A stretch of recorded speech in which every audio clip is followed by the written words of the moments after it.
Hey everyone, so I'm doing a book review today. I just read Baby Dinosaurs on the Ark by Janet Kellogg Ray. I like the book a lot.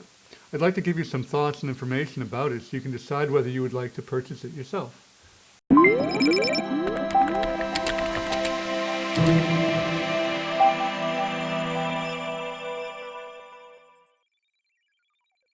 This book offers a strong personal testimony of the author, an affirmation that you can accept evolution and be a faithful follower of Jesus.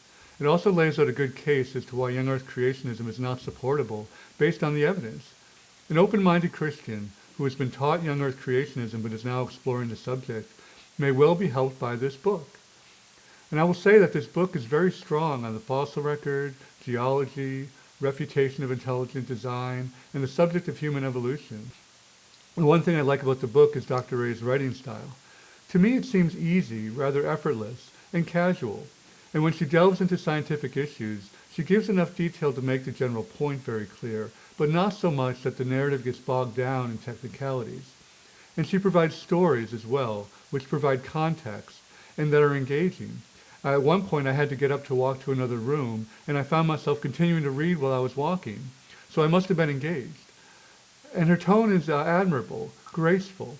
While she critiques young earth creationism and shows that it is untenable, I think her tone is not harsh or critical. So on to the argument. Dr. Ray bemoans the quest to make the science fit a literal genesis. It leads to contortions and eventually to untenable conclusions like baby dinosaurs on the ark. Young earth creationists believe there had to be a bunch of large species dinosaurs on the ark, but of course there was no space for them or for their food and water.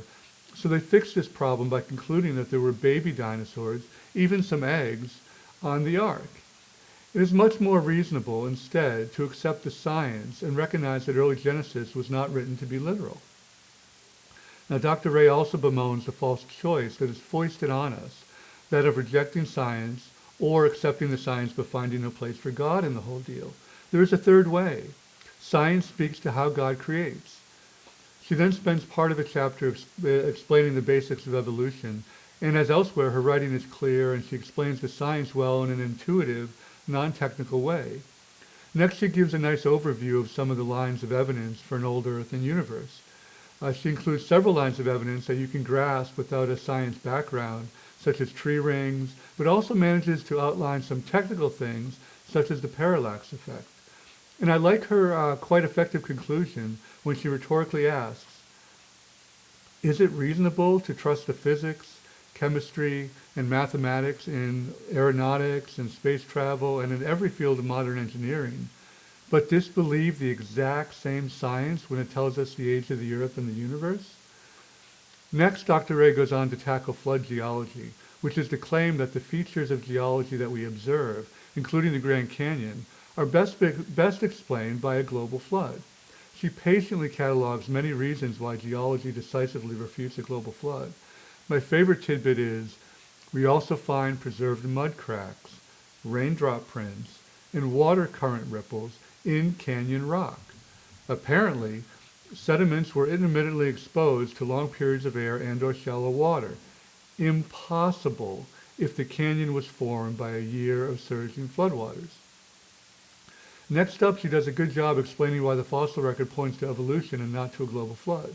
For example, if the fossil record were created by the flood, why do we see plants sorted by time period rather than jumbled all together? The point is definitely made and convincing, but done gently. Again, this is done with enough detail so the reader gets the point, but not so much that readability is sacrificed. Now, staying with fossils, we get to my favorite chapter, where Dr. Ray provides a panoramic view of the fossil record, or what she calls life's photo album. Going through the fossil record from beginning to end in just several pages, she gives a clear and convincing explanation of how it points to evolution. Now later on she tackles the intelligent design movement. I like how she frames ideas in adversarial cross-examination of evolution. And I'll point out that in a cross-examination, the witness, in this case evolution, is not able to speak for itself, and if we only watch the cross-examination, we will get just a slanted and partial view of the evidence. And this is what ID does, in my view. Anyway, Dr. Ray goes on to refute some of the key claims of ID very simply and very convincingly. Now, the second to last chapter is on human evolution, and as with the rest of the book, it is well done. And the last chapter is an effective summary of the book. A good quote comes near the end.